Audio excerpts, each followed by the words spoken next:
di sorga, kami bersyukur buat kesempatan diberkati. Sore hari ini Tuhan izinkan kami sekalian boleh memuji, menyembah, dan menikmati hadirat Tuhan. Kami percaya bahwa Tuhan hadir di tempat ini. Tuhan bertakhta di atas puji-pujian kami. Dan kami rindu Tuhan berbicara buat kami lewat firman Tuhan, lewat apa yang Engkau mau katakan buat kami dalam pemberitaan ini. Karena itu Tuhan Yesus, biarlah hati kami semua dipersiapkan dengan sebaiknya, dan kebenaran itu boleh menjadi bagian di dalam kehidupan kami. Terima kasih Tuhan, roh hikmat Tuhan taruh atas kami sekalian, sehingga kebenaran-kebenaran yang sebentar diseberangkan tidak berlalu, tetapi menjadi bagian dalam seluruh kehidupan kami. Terima kasih Tuhan, di dalam nama Tuhan Yesus Kristus kami berdoa dan kami sambut firman Tuhan. Semua kita yang siap diberkati, sama-sama kita katakan amin. Baik, salam. Puji Tuhan, saudara yang diberkati Tuhan, sore hari ini kita boleh kembali ada untuk sama-sama belajar firman Tuhan. Ayat yang akan menjadi sorotan kita pada kesempatan sore hari ini adalah dalam kitab Amsal, pasal yang ketiga, ayat yang kelima, dan ayat yang keenam.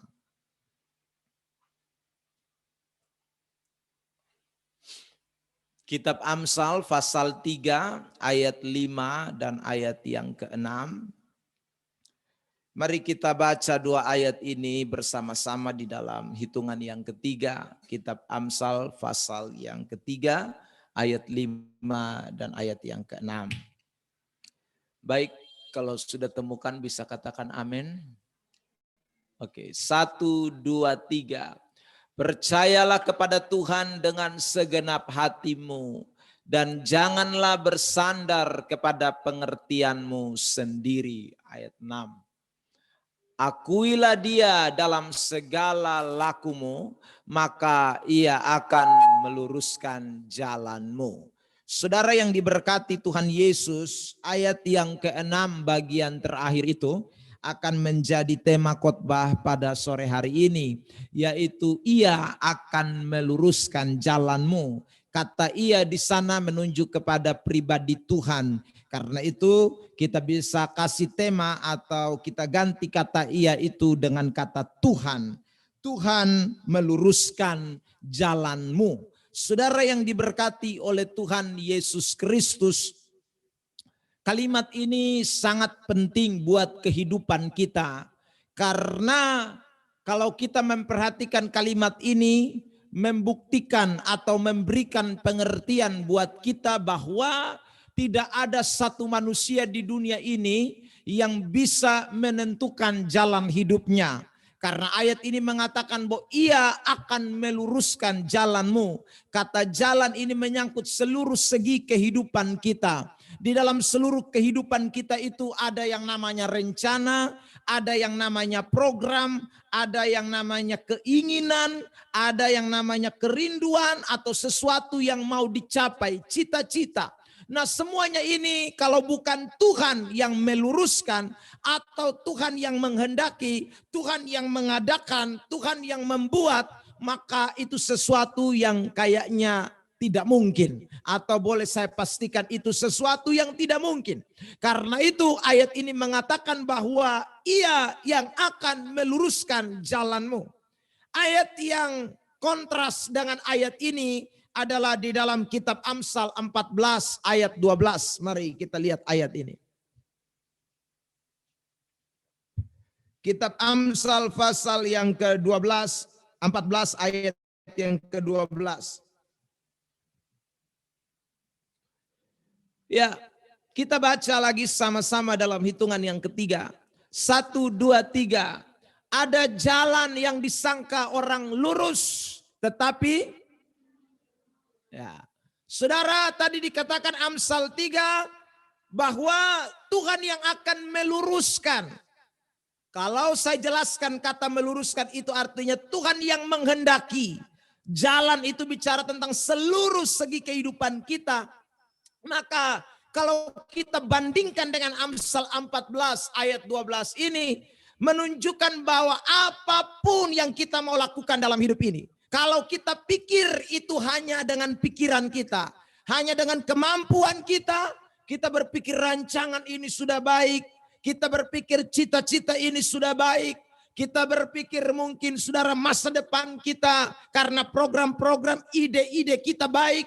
Tetapi kalau tanpa Tuhan, maka ayat ini mengatakan ujungnya menuju maut.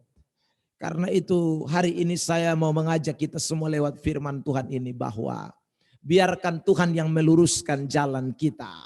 Karena kalau bukan Tuhan yang meluruskan jalan kita, ada sangka, ada pikiran, ada angan-angan yang seringkali mungkin kita munculkan. Bahwa kita pasti begini, kita pasti berhasil, kita pasti sukses, saudaraku. Tetapi kalau bukan itu Tuhan yang mengerjakan, maka apa yang kita sangka, apa yang kita angan-angankan, apa yang kita programkan, itu semua ujungnya bukan menuju kepada kebaikan, tapi justru menuju kepada hal yang tidak baik. Lebih jauh firman Tuhan juga mengatakan begini di dalam kitab Mazmur 127 ayat yang pertama hingga ayat yang keempat. Tampilkan ayat ini, mari kita perhatikan. Mazmur 127 ayat pertama sampai ayat yang keempat. Nyanyian Syara Salomo, jikalau bukan Tuhan yang membangun rumah, sia-sialah usaha orang yang membangunnya. Sia-sialah pengawal berjaga-jaga. Sia-sialah kamu bangun pagi-pagi dan duduk sampai jauh malam. Dan makan roti yang diperoleh dengan susah payah. Sebab ia memberikan kepada yang dicintainya pada waktu tidur. Ayat 3. Sesungguhnya anak-anak lelaki adalah milik pusaka daripada Tuhan. Dan buah kandungan adalah suatu upah. Seperti anak-anak panah di tangan pahlawan, demikianlah anak-anak pada masa muda. Saudara, kembali ayat ini memberikan penekanan yang sangat kuat bahwa kalau bukan Tuhan sia-sia. Kalau bukan Tuhan sia-sia, itu kalimat yang diulang-ulang. Karena sekali lagi, kalau Tuhan yang meluruskan jalan baru bisa. Sebab kalau Tuhan tidak meluruskan jalan, kita sangka lurus, kita sangka bisa dengan kekuatan kita, dengan kemampuan kita, dengan segala upaya kita. Semuanya pasti ujungnya menuju maut, atau kata Mazmur adalah sia-sia. Karena itu hari ini kita mau belajar dari firman Tuhan ini. Bagaimana supaya kita tidak berjalan di jalan kita sendiri yang kita sangka lurus. Tetapi biar kita berjalan di jalan Tuhan. Sehingga kita boleh melihat apa yang Tuhan bawa itu, apa yang Tuhan kehendaki itu. Pasti ujungnya menuju kemenangan, menuju sesuatu yang baik buat kehidupan kita. Ada beberapa bagian yang akan kita pelajari pada kesempatan sore hari ini. Sebagai ciri atau syarat bagaimana Tuhan mau meluruskan jalan-jalan kita. Yang pertama kita kembali kepada kitab Amsal pasal yang ketiga tadi, ayat yang kelima. Kitab Amsal pasal 3 ayat 5. Mari kita baca bagian pertama saja, kalimat sampai dengan hatimu. Ya, itu kalimat yang saya mau tekankan. Mari sama-sama dalam hitungan ketiga. 1, 2, 3. Percayalah kepada Tuhan dengan jadi kalau kita mau Tuhan meluruskan jalan kita, syarat yang pertama atau hal pertama yang kita harus lakukan adalah percayalah kepada Tuhan dengan segenap hatimu. Saudara, kata percaya itu di dalam bahasa Ibrani ada dua. Yang pertama itu emunah. Apa itu emunah? Emunah itu yang diartikan iman. Jadi percaya yang namanya emunah itu berarti iman, ya. Tetapi kata percaya yang kedua ini yang ditulis dalam Amsal 3 ayat 5. Jadi Amsal 3 ayat 5 tidak bicara soal iman, tidak bicara soal percaya yang emunah, bukan. Tetapi kata percaya di sini ditulis dengan kata bataj. Bataj itu artinya bahwa ada satu tiang yang kuat, begitu secara hurufiah ya. Ada satu tembok atau benteng yang kuat, lalu kemudian orang memberikan perlindungan atau bersandar kepada tiang itu. Jadi saudaraku, itu namanya batas. Jadi percaya di dalam ayat ini artinya bahwa saudara dan saya ini kita lemah, kita terbatas, kita tidak mampu. Tetapi saudaraku yang diberkati, Tuhan mengajarkan kita yang terbatas, kita yang tak mampu, kita yang lemah ini harus batas, harus bersandar, harus percaya kepada Tuhan. Karena Tuhan itu ibarat benteng yang kuat, tembok yang kokoh, yang tak tergoyahkan, yang tetap bertahan sampai kapanpun. Saudara yang diberkati oleh Tuhan, makanya ayat 6 bilang, kalau bukan Tuhan yang meluruskan jalan, kita tidak bisa luruskan jalan kita. Karena sekali lagi, kita lemah, kita terbatas, kita penuh dengan kekurangan. Saudaraku, bagaimana yang terbatas, yang kurang, ini bisa melihat jauh ke depan. Saudaraku, mungkin kita bisa hanya memandang sejauh mata memandang. Saudaraku, kita tidak bisa melihat apa yang akan terjadi di balik daripada pemandangan kita. Kita tidak pernah tahu apa yang akan terjadi di hari ke depan. Kita tidak pernah tahu. Karena itu saudara yang diberkati oleh Tuhan, kalau mau melihat hari-hari hidupmu menjadi baik, menjadi menyenangkan, maka ingat baik-baik, bersandarlah kepada Tuhan. Percayalah kepadanya. Karena sekali lagi, waktu Anda percaya, itu artinya kita sedang menyatakan diri bahwa Tuhan, memang saya tidak mampu, saya terbatas, saya lemah, dan saya butuh untuk memang bersandar hanya kepada Tuhan saja. Hanya kepada Tuhan saja. Karena itu saudara yang diberkati oleh Tuhan Yesus Kristus, ini tidak boleh kita abaikan dalam kehidupan kekristenan kita. Kata selanjutnya di dalam kitab Amsal pasal 3 ayat 5, yaitu bukan hanya saja percaya, tetapi dikatakan segenap hati.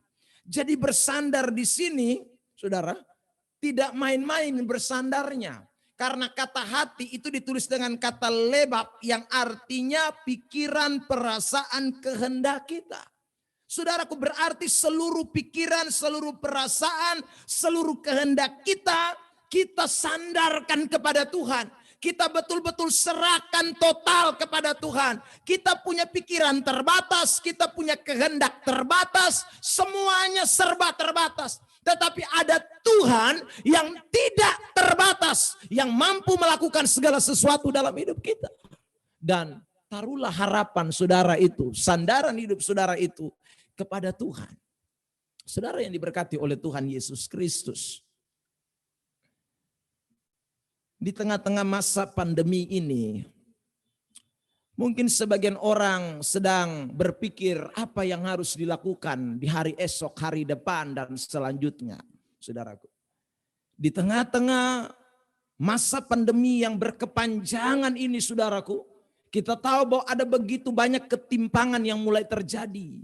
Ekonomi mulai lemah, bukan hanya saja ekonomi bangsa ini, tetapi juga ekonomi keluarga, saudaraku, mulai mengalami sesuatu. Tetapi hari ini ingatlah baik-baik, karena kita tidak pernah bisa lihat apa yang akan terjadi di hari esok. Kita tidak pernah tahu. Sandarkanlah seluruh rancangan program kita kepada Tuhan, karena hanya Tuhan sajalah yang mampu meluruskan jalan kita. Di tengah kesulitan apapun, di tengah masa sukar apapun, kalau Tuhan berkehendak, maka bagi Tuhan tidak ada yang mustahil. Amin. Karena itu Alkitab bilang begini dalam kitab dalam kitab Yesaya 55. Mari kita lihat ayat ini ya, saudara. Saya mau kita membaca kitab Yesaya pasal yang ke-55 ayat yang ke-9 dan ayat yang ke-10. Ya. Kitab Yesaya pasal 55 ayat yang ke-9 dan ayat yang ke-10. Dalam hitungan yang ketiga, mari kita membacanya. 1, 2, 3. Seperti tingginya langit dari bumi, demikianlah tingginya jalanku dari dan. Nah, jadi saudara perhatikan ya, kata rancangan itu disandingkan dengan kata jalan. Dan di situ dibilang jalan Tuhan itu beda dengan jalan kita. Rancangan Tuhan beda dengan rancangan kita. Maksud jalan di sini tentu bicara tentang rancangan itu. Ya. Jadi rancangan kita beda dengan rancangan Tuhan. Makanya kalau kita tidak sandarkan hidup kita kepada Tuhan, pikiran kita, perasaan kita, kehendak kita, maka kita pasti akan salah jalan. Seperti Amsal 14 ayat 12 tadi katakan, saudara. Pasti kita akan keliru karena beda sekali tingginya itu seperti langit dan bumi jauhnya. Bukan saudaraku plafon dengan lantai. Kalau plafon dengan lantai dekat. Tetapi ini persoalannya tingginya langit dari bumi. Itu berarti sangat tak terjangkau. Maksudnya.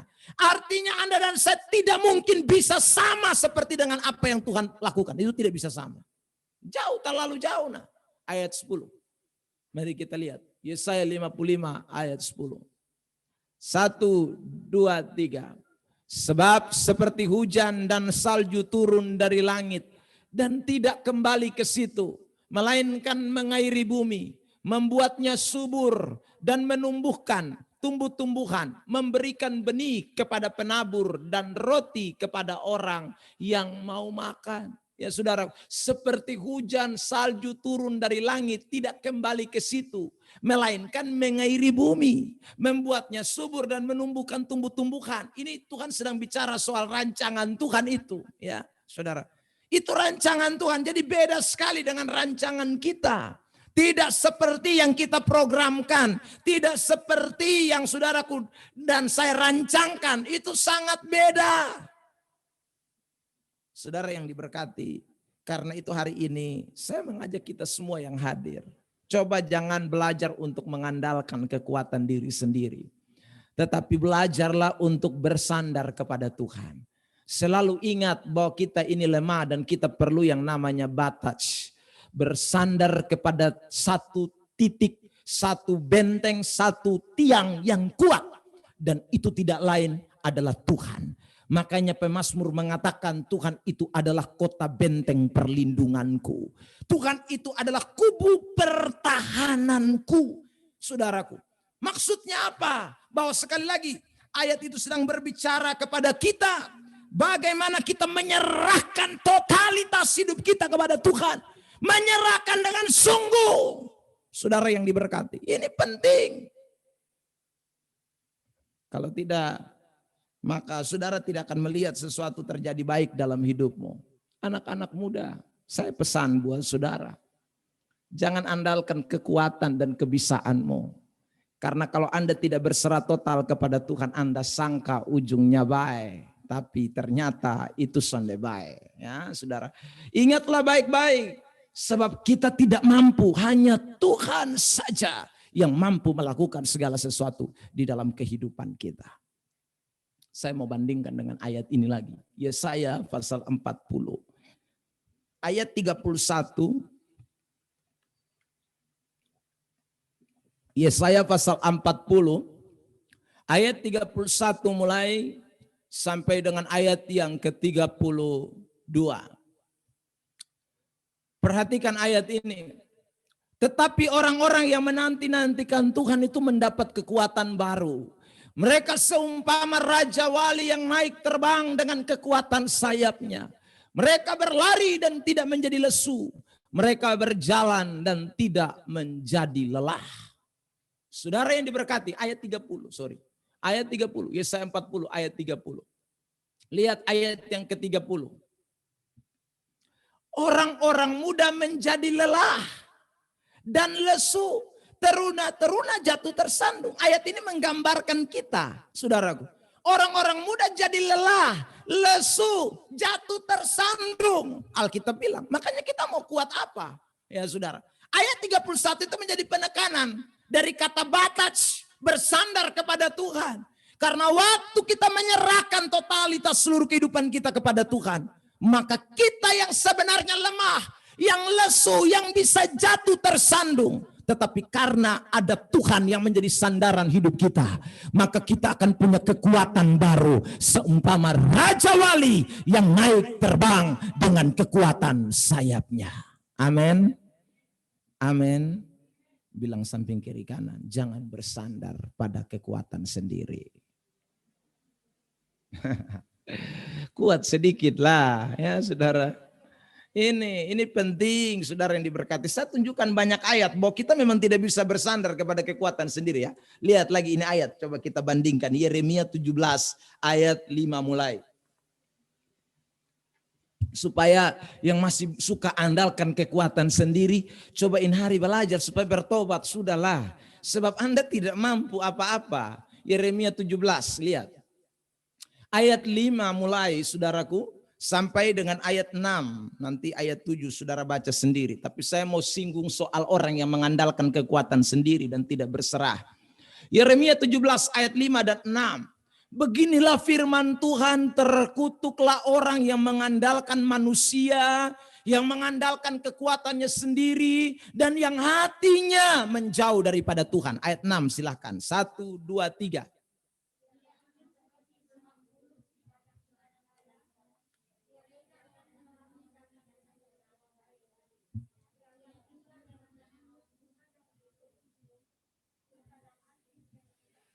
Saudara perhatikan di sana dikatakan ia akan seperti semak bulus di padang belantara. Tidak akan alami datangnya keadaan baik. Amsal 14 bilang maut itu ujungnya. Saudaraku. Ya, ia akan tinggal di tanah hangus, di padang gurun, di negeri padang asin yang tidak berpenduduk. Karena itu saudara sekali lagi. Amsal 3 ayat 5 bilang bataj. Bersandarlah kepada Tuhan. Saudara, jangan bersandar pada kekuatan diri sendiri. Karena sekali lagi, kita tidak mampu, kita tidak sanggup. Hanya Tuhan yang bisa luruskan jalan kita. Ingat, hanya Tuhan saja karena rancangan Tuhan beda dengan rancangan kita. Jalan Tuhan beda dengan jalan kita. Ini, tiap hari belajarlah bersandar dan berserah kepada Tuhan.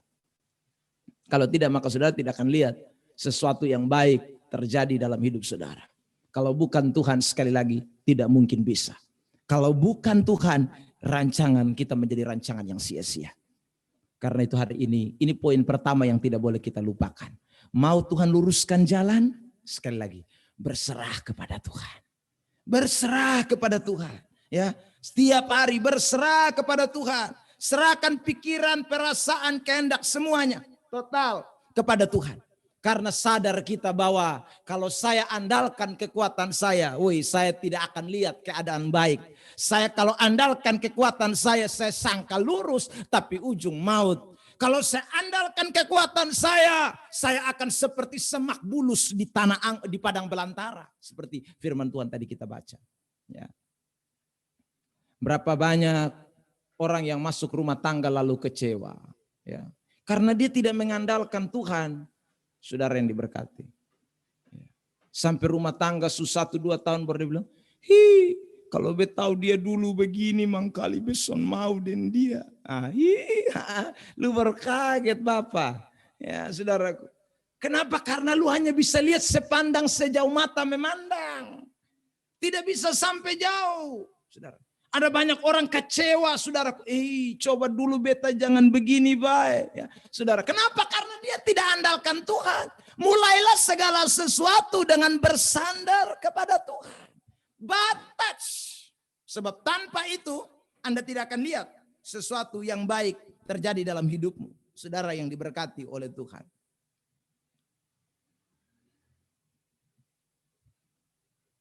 Dan orang yang bersandar kepada Tuhan di kalimat selanjutnya. Ini buktinya ya. Saudara, saya baca ayat 5 sekarang. Ini kalimat selanjutnya. Bagian kedua, saudara. Jadi bersandar kepada Tuhan itu sekali lagi menyerahkan. Tapi menyerahkan itu model karmana. Itu betul harus perhatikan dengan baik. Ya. Menyerahkan sampai bagaimana. Ini ayat menjelaskan dengan luar biasa. Amsal pasal 3 ayat 5. Amsal pasal 3 ayat 5. Saya bacakan lanjutan kalimat itu, di sana dikatakan, dan janganlah bersandar kepada pengertianmu sendiri. Kata bersandar di sini ditulis dengan kata sawan dalam bahasa Ibrani. Yang artinya apa? Artinya kebergantungan. Saudara yang diberkati. Kebergantungan itu berbeda dengan saudaraku yang diberkati menggunakan. Jadi bukan, ini ayat tidak berarti bahwa kita jangan pakai pikiran, bukan. Tetapi kebergantungan kepada pikiran. Kebergantungannya tidak lagi kepada Tuhan, tapi kebergantungannya kepada pikiran. Ini berbahaya. Orang kalau dia batas, dia berserah kepada Tuhan. Dia, saudaraku, mengerti bahwa dia lemah, pikirannya terbatas. Maka dia tidak akan bergantung kepada pikiran yang terbatas itu. Ya. Dia tidak mengandalkan pikiran yang terbatas itu. Tetapi dia sekali lagi bergantungnya kepada Tuhan. Saudara yang diberkati oleh Tuhan. Sementara kata pengertian di sana ditulis dengan kata binah. Yang berarti instruksi. Saudara. Berarti kalimat ini memberikan pengertian buat kita. Bahwa saudara, orang yang bersandar kepada Tuhan, dia akan mendapatkan instruksi ilahi, bukan instruksi jasmani, bukan mendapatkan perintah dari dirinya, tapi perintah dari Tuhan. Amin. Amin. Nah, ada banyak kali kita gagal tuh karena begini. Tuhan belum perintah, Tuhan belum binah, Tuhan belum kasih saudaraku pengertian. Tuhan belum bukakan, tapi kita jalan cepat-cepat. Saking kita pikir, batas terlalu lama. Ya, bersandar kepada Tuhan terlalu lama. Oh salah, bersandarlah sampai Tuhan memberikan pengertian. Karena pengertianmu terbatas, Anda mesti bergantung kepada pengertian Tuhan. Dan pengertian itu bicara tentang binah, artinya instruksi dari Tuhan. Kalau tak boleh buat. Kalau sonde Tuhan perintah, sonde boleh buat. Bergumul tentang jodoh. Kalau Tuhan belum perintah, jangan langkah. Bergumul tentang pekerjaan. Kalau Tuhan belum perintah, jangan maju. Bergumul tentang apapun. Kalau Tuhan belum instruksi, jangan. Nah, sudah lihat ya. Itu orang yang bersandar kepada Tuhan. Ya. Makanya kita lihat Kejadian pasal 6 tuh, 7, 8 tentang Nuh. Nuh akan bikin apa-apa kalau Tuhan belum perintah. Nah, saudara, sekalipun burung gagak, burung merpati, pulang sudah bawa dahan, tanda bahwa air sudah kering. Berarti supaya ini potong turun sudah terlalu lama di atas perahu nih. Subosan. Ya, tapi tidak. Orang yang bersandar kepada Tuhan, dia tidak akan berjalan sebelum ada instruksi langsung dari Tuhan. Abraham, sekalipun dia lihat bahwa lembah Yordan itu bagus, Sodom Gomora baik, tapi dia tidak mau jalan karena Tuhan belum kasih instruksi. Sekalipun baik, tapi Tuhan belum omong, ini persoalan. Saudara yang diberkati oleh Tuhan. Ingatlah baik-baik. Sampai hari ini saya masih yakin Tuhan masih berbicara. Saudara yang diberkati. Saya yakin. Tuhan masih kasih instruksi. Tuhan masih bisa berbicara kepada kita. Sekalipun saudaraku yang diberkati, Tuhan tentu berbicara tidak seperti zaman perjanjian lama. Dia bisa berbicara kepada saudara lewat firman Tuhan. Dia bisa berbicara kepada saudara waktu Anda berdoa. Dan kemudian dia berbicara lewat suara hatimu. Dia bisa bicara lewat orang-orang terdekatmu yang dipakai untuk menyatakan tentang instruksi Tuhan. Dan makanya kita harus peka. Nah, untuk peka itu saudaraku yang diberkati, makanya ayat 5a ini penting. Kalau saudara berlindung bersandar kepada Tuhan, Anda peka dengan instruksi Tuhan. Tuhan perintah apa, potong tahu. Tapi kalau ketong sondeka dan Tuhan, son bersandar dan Tuhan, lebih bersandar kepada pengertian logika, kemampuan, ide kita, maka kita tidak akan peka. Karena kita sudah terbiasa dengan sesuatu yang kita lakukan setiap hari, yaitu dengan pengetahuan kita, dengan hikmat kita, dengan kemampuan kita. Tidak bisa.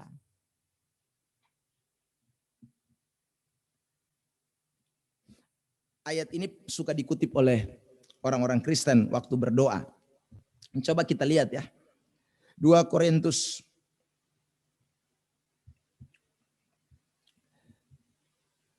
saya mau bacakan buat kita ayat firman Tuhan ini.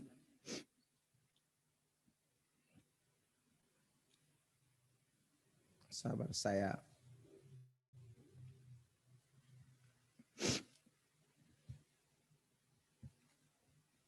1 Korintus pasal 2 ayat 9. 1 Korintus 2 ayat 9.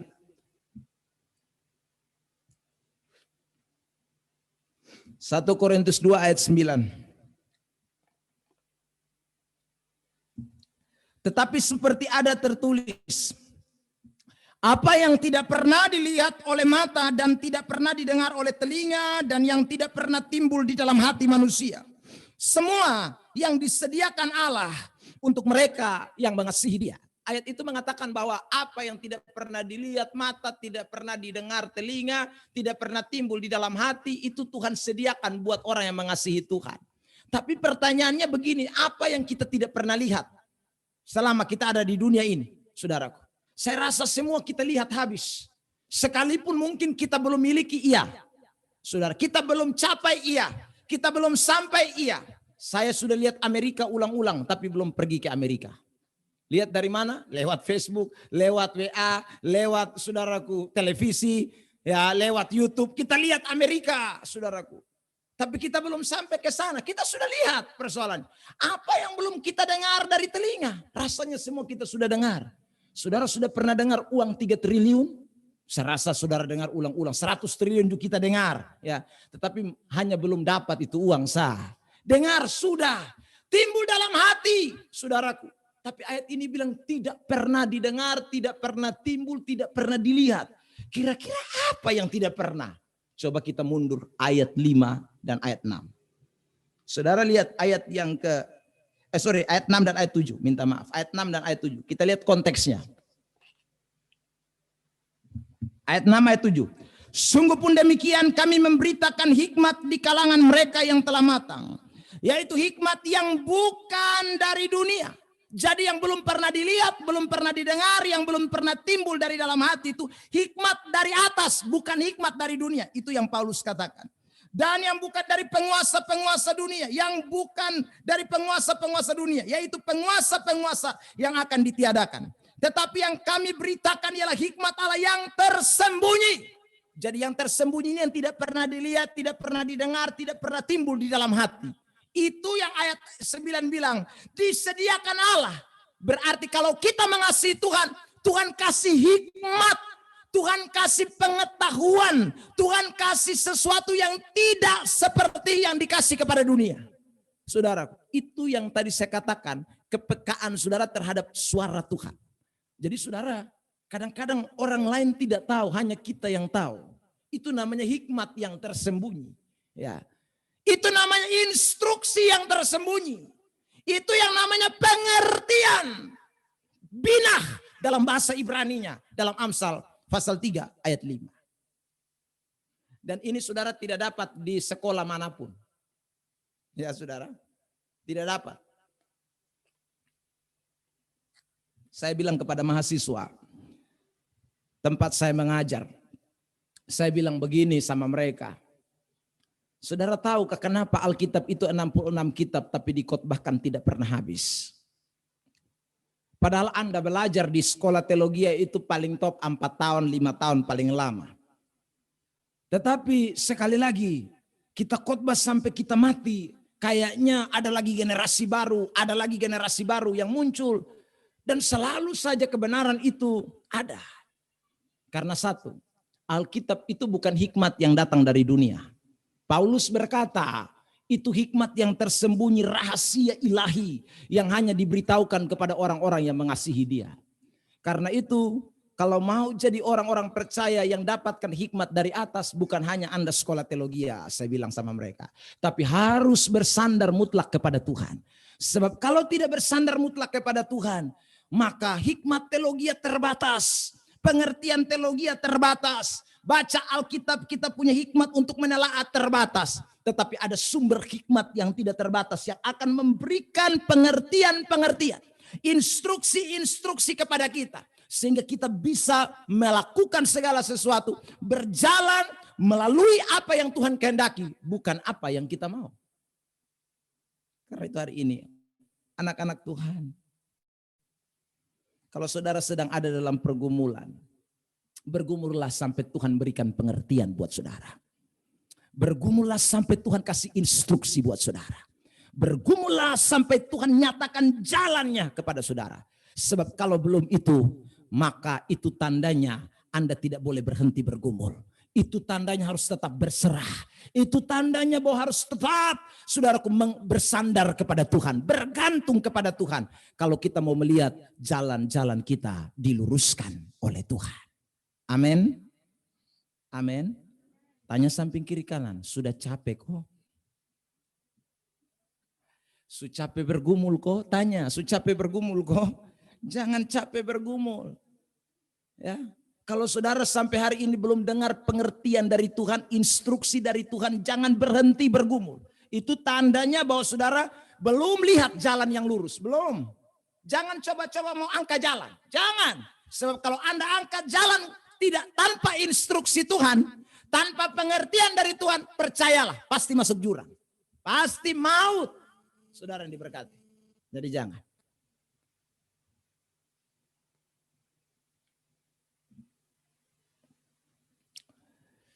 Memang tidak mengenakan menunggu instruksi Tuhan, saudara.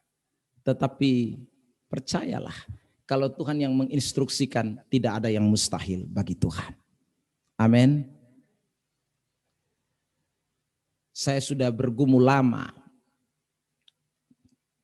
mau punya rumah sendiri, saudara. Saya bergumul yang pertama adalah punya tanah. Saudara, saya sempat berjalan dengan jalan sendiri. Ya, tidak tunggu waktu Tuhan. Saya beli tanah yang pertama, saudara yang diberkati oleh Tuhan. Bayar harganya 13 juta saja. Bayar pertama 3 juta, janji untuk cicil yang berikutnya. Saudara, tahu-tahu bayar 3 juta habis, tidak bisa bayar lagi. Akhirnya orang yang punya tanah datang tagih terus. Pak Pendeta kapan? Pak Pendeta kapan? Saya butuh uang. Saya bilang iya, tapi uang juga belum ada, saudaraku. Dia karena datang-datang terus, dia lalu kemudian bilang begini, Pak Pendeta, kalau begitu ini tanah saya jual saja ke orang lain. Ya, baru nanti saya kembalikan Bapak pun uang. Saudara, akhirnya terjadilah seperti yang dia katakan. Dia jual ke orang lain lagi, uang saya kembali. Tapi kembali juga kena potong lagi 5 juta. Saudara yang diberkati. Ya, kok kena potong lagi 500.000. Jadi tinggal 2,5 juta dikasih kembali. Saya mau marah, kesalahan ada pada saya. Itu gara-gara jalan sendiri tanpa tunggu jalannya Tuhan. Saudara. Wih, saya kepengen sekali saudaraku punya rumah sendiri. Saya bergumul lagi saudaraku, Tuhan tidak jawab-jawab. Tiba-tiba ada orang lagi tawarkan tanah. Saudara, iya kebetulan murah. Saya tanpa tanya-tanya lagi saudaraku yang diberkati. Hari itu juga saya ada uang. Persis dengan jumlah yang dibutuhkan. Lalu kemudian saudara, saya bayar. Tahu-tahu saudaraku, urus datang, dia pun anak satu di dalam penjara. Karena dia pun anak di penjara, maka satu itu tidak tanda tangan. Saudara, ini tanah warisan. Uang saya sudah bayar, lunas. Saya sudah datang ukur-ukur itu tanah. Ya, bikin pagar susun-susun batu. Saudara, tiba-tiba anak yang keluar dari penjara bilang, itu tanah saya punya, kenapa kamu jual? Maka dia mengamuk, saudaraku yang diberkati. Dia bilang, saya gugat. Saudara, dia datang ke saya. Lalu dia bilang begini, Bapak, saya hanya omong baik dengan Bapak karena Bapak pendeta. Sekalipun Bapak sudah bayar, tetapi saya tidak mau. Itu saya pun tanah, saya mau bikin usaha, saya mau bangun rumah di situ. Saya bilang begini, tapi kan itu hari lupung Bapak yang jual. Ya, itu Bapak tidak tahu, itu saya pun tanah. Ya saudara, akhirnya saya bilang begini, kalau begitu sudahlah. Lupi cari uang yang sama seperti itu, yang saya suka kasih lupung Bapak itu. Lalu kemudian Lukas kembali datang sama saya kasih kembali lupung tanah. Ya, saya tidak mau cari hal juga di hari esok, saudara yang diberkati. Istri saya bilang, tidak bisa Bapak, kita sudah ngotot-ngotot. Saya bilang, tapi kalau kita bangun rumah di situ, kok besok lusa dia merontak lagi, kita hidup tidak tenang. Saudara yang diberkati oleh Tuhan. Maka singkat cerita, dia bawa datang kembali uang saya 15 juta, saudaraku. Saya kasih kembali lagi depung tanah. Saudara, saya bilang 2 kali gagal. Ya, saudara. Karena itu tidak tunggu Tuhan omong, tidak tunggu instruksi Tuhan, tidak tunggu pengertian Tuhan. Akhirnya saya bilang begini, Mama, lebih tak usah lagi pikir tanah-tanah. Ya, pikir saya nanti kotong mati kubur di mana. Ya tuh. Karena kita sudah gagal 2 kali ini, saya tidak mau yang ketiga kali. Orang datang tawar tanah lagi, saya tidak mau lagi saudaraku. Akhirnya saya sudah pasrah, menyerah. Pokoknya saya bilang, Tuhan kapan Tuhan bilang ini lupung tanah, baru saya terima. Sekarang saya tidak mau ambil langkah lagi. Saudara, saya kurang lebih bergumul sekitar 6 tahun saudaraku. Ya. Dan akhirnya saya dapat tanah gratis, tidak kasih keluar uang 1 rupiah pun. Saudara. Tidak kasih keluar uang. Rupanya Tuhan sudah kasih tahu saya sebenarnya. Kau kenapa kaburu? Sebenarnya gratis ada. Tapi lu mau kasih keluar doi. Akhirnya lu susah payah. Lu pusing 7 keliling saudaraku. Ya. Setelah itu tanah ada. Urus sertifikat saudaraku. Sertifikat ada. Saya tanya lagi Tuhan. Tuhan kapan bangun rumahnya? Ya saudaraku yang diberkati. Ya. Tuhan bilang tunggu saja. Ya saudaraku. Usaha, saudaraku. Mau pinjam kiri kanan supaya cepat bangun rumah. Tidak jadi-jadi, gagal terus. Saudara yang diberkati oleh Tuhan. Tuhan itu luar biasa. Saya mau bangun rumah sejak sebelum masa pandemi, saudara. Sebelum COVID-19. Ya. Tidak bisa, tidak gagal, jadi terus gagal terus, saudara. Tiba-tiba di masa pandemi, saudaraku, hati saya tergerak. Saya angkat besi gali, lalu kemudian saya naik ke tanah tempat saya tanah diberikan, saudara, di Fatu Kawasan. Kemudian saya pergi gali, saudara. Saya gali WC, lalu istri saya bilang begini, Bapak bikin apa? Saya mau gali WC duluan, saudara. Saya gali, wih, ketemu batu, saudaraku. Karena ketemu batu, aku tak mampu lagi, ya saudara. Istri saya bilang, Bapak cari kerja, sonde. Ini mulai mesti gali, saudaraku. Ya.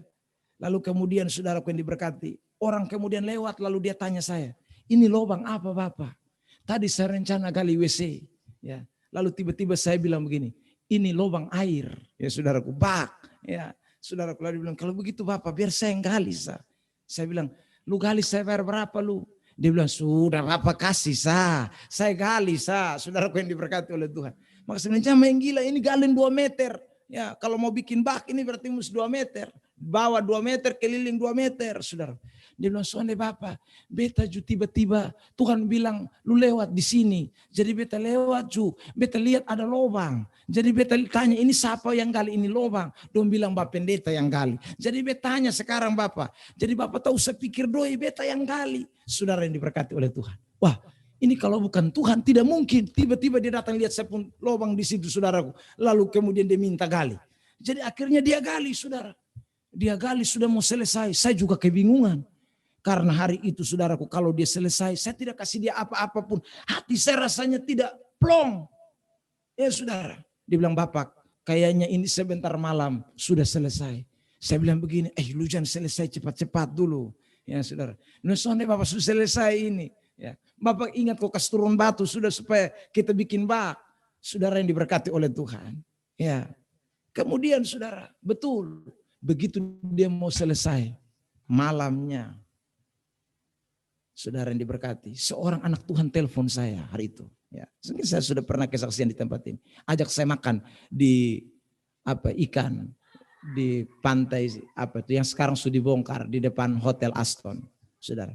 Habis makan beliau bilang, Bapak, Tuhan bicara kepada saya, kasih uang Bapak 500.000 rupiah. Ya jadi saudaraku, Tuhan bicara kepada dia. Saya bilang, oh amin kalau begitu. Sudah langsung kami menuju ATM. Dia kasih uang 500. Itu uang 500 langsung saya kasih di itu. Tukang gali air itu saudaraku. Saya bilang, Bapak minta maaf. Dia bilang, aduh Bapak terima kasih Bapak. Saudaraku yang diberkati. Wah orang mana, saya cerita orang gali lubang 500.000. Dong tidak percaya. Dong bilang, Bapak kalau gali lubang itu 2 juta dulu baru bisa. Saya bilang, tidak, saya punya ini dia yang datang tawar nah. Jadi saya kasih dia 500, dia terima kasih ini dobel-dobel. Ya saudara yang diberkati. Kalau bukan Tuhan yang luruskan jalan, rasanya tidak mungkin. Impossible. Selesai itu saudaraku, ini mau bikin apa ini lubang.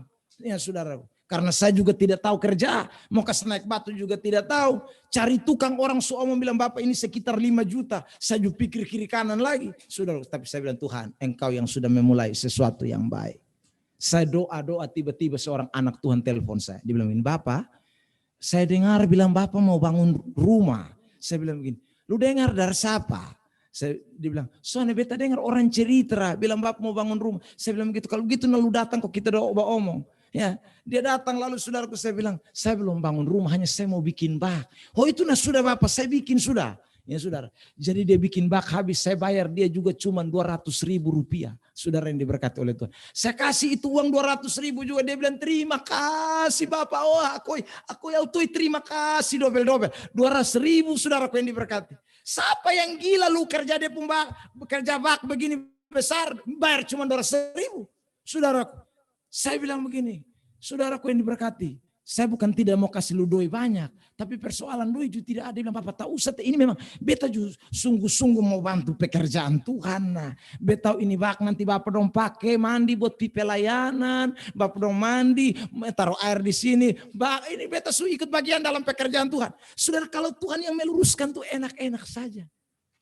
Saudara yang diberkati. Kalau Tuhan yang luruskan maka bagi Tuhan tidak ada yang mustahil. Tapi kalau kita paksa diri kita sekali lagi, kita tidak taati instruksi Tuhan. Kita kepayahan di tengah jalan. Kita justru saudaraku pusing di tengah jalan. Makanya hari ini saya pesan buat saudara. Dengar baik-baik. Apapun langkah hidupmu. Berjalanlah berdasarkan instruksi dari Tuhan. Kalau bukan Tuhan yang berbicara dan memerintahkan. Jangan seorang pun mengambil bagian untuk melakukannya. Karena Anda pasti gagal. Anda pasti ujungnya tidak menyenangkan. Ini kebenaran tidak boleh kita lupakan. Terakhir, saudara yang diberkati. Yang ketiga, apa yang menjadi syarat kalau saudara mau Tuhan meluruskan jalan saudara? Mari kita perhatikan ayat firman Tuhan ini. Saudara yang diberkati oleh Tuhan.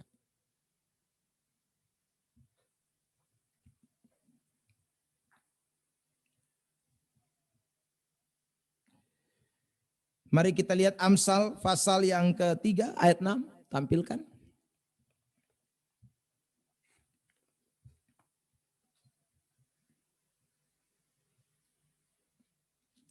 Akuilah dia dalam segala lakumu. Kata akui di sini ditulis dengan bahasa aslinya yada. Yada itu berarti saudaraku sebuah pengertian. Dalam bahasa Yunaninya ginosko, Alkitab Septuaginta. Saudaraku artinya sebuah pengenalan atau sebuah pengertian. Jadi kalau ayat ini kita terjemahkan, melakukan segala sesuatu itu berdasarkan pengenalan. Pendeta Esra Soru memberikan saudara judul di dalam acaranya, Ku Tahu Yang Ku Percaya. Jadi harus tahu dulu baru percaya.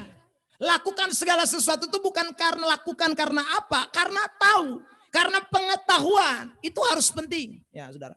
Ada banyak orang melakukan sesuatu bukan dasar dengan pengetahuan. Saya pernah tanya seorang bapak. Bapak, seandainya Bapak ditawarkan menikah lagi dengan nona umur 15 tahun, Bapak mau kok sonde? Dia bilang begini, Pak Pendeta cari hal, bini cek ikas mati beta mangkali. Ya saudaraku, oh berarti dia tidak mau nikah lagi, meskipun ditawarkan dengan wanita umur 15 tahun, karena dia takut dia pemain tua ceke dia. Seandainya dia pemain tua tidak ceke dia, berarti dia bisa nikah lagi. Saudara yang diberkati oleh Tuhan. Ada orang Kristen banyak yang saudaraku, kenapa dia takut dia melakukan kebenaran? Sebenarnya bukan didasari karena pengetahuan, tapi karena ketakutan. Oh, kalau saya tidak lakukan ini nanti saya tidak diberkati. Nanti kalau saya tidak lakukan ini nanti saya dapat kutuk. Kalau saya tidak lakukan ini nanti saya, itu salah. Orang harus melakukan segala sesuatu dasarnya karena pengetahuan akan firman Allah. Itu baru betul. Amin.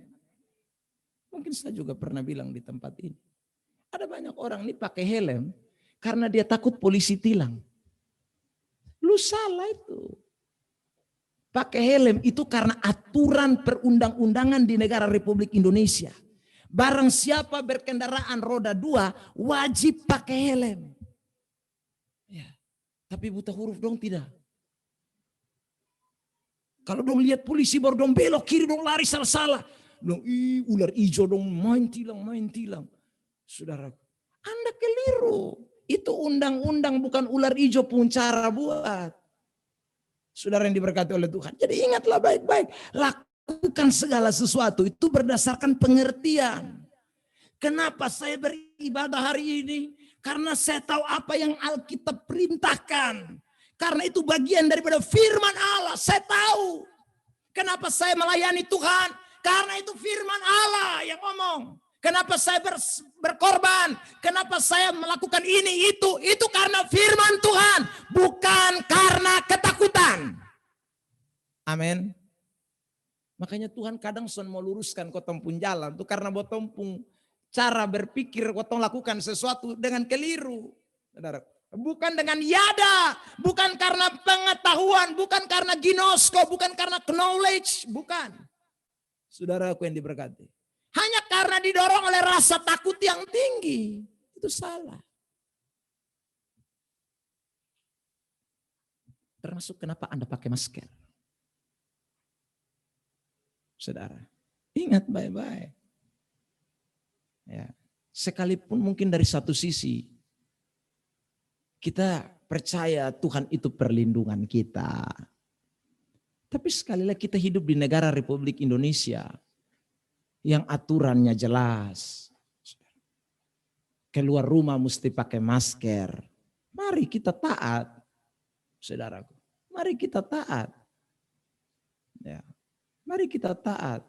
Jangan kita bikin kita mau sendiri, saudaraku. Jangan. Begitu keluar di WA, hari ini akan ada pemeriksaan masker di seluruh kota Kupang. Wih, baru dong repot cari masker.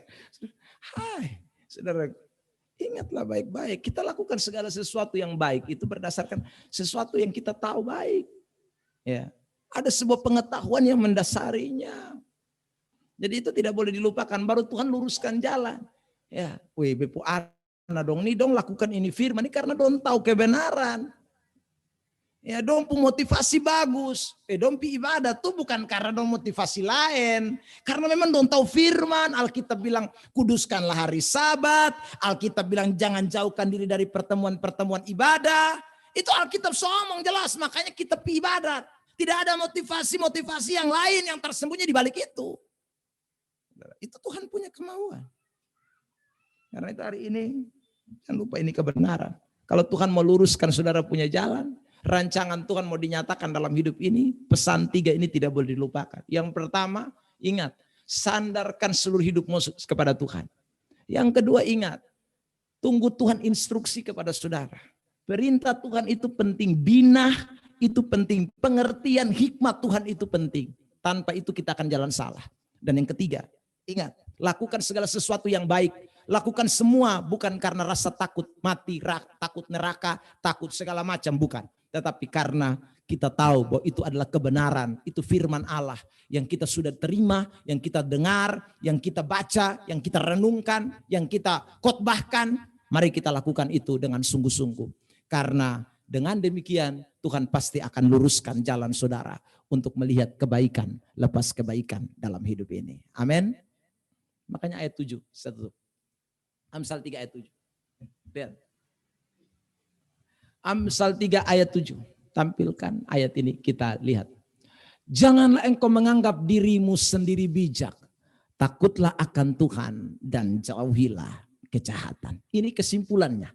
Jadi Amsal 7 ini kesimpulan. Ayat 5 dan ayat 6 tadi. Ya. Amsal 3 ayat 7.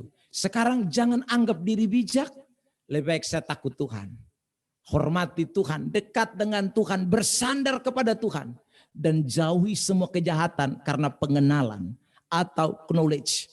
Karena pengetahuan akan Tuhan. Maka hidupmu pasti diberkati Tuhan. Tuhan Yesus memberkati kita. Mari kita bersyukur buat firman Tuhan.